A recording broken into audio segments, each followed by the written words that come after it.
কৈলাসহর মহকুমার ডলুগাঁও দ্বাদশ শ্রেণী বিদ্যালয়ের নতুন ভবন সহ অত্যাধুনিক অডিটোরিয়াম নির্মাণের কাজ চলছে। আগামী ৮ মাসের মধ্যে কাজ শেষ হবে। বৃহস্পতিবার স্কুলের নির্মাণ কাজ খতিয়ে দেখেন মন্ত্রী সুধাংশু দাস। তিনি নিজেও এই স্কুলে পড়াশোনা করেছিলেন।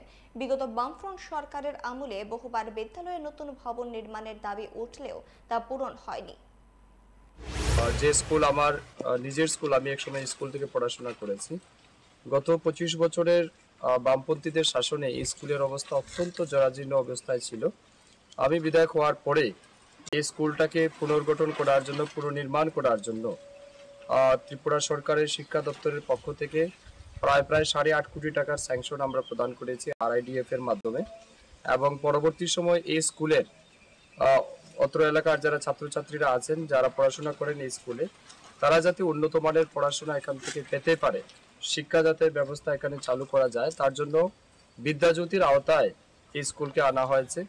আমাদের গত 5 বছরে আমাদের যে সরকার ছিল, সেই সরকারের সময়ই এই স্কুলটাকে প্রথমে আমি ইংলিশ মিডিয়াম স্কুল বানাই, পরবর্তী সময় বিদ্যাজ্যোতিতে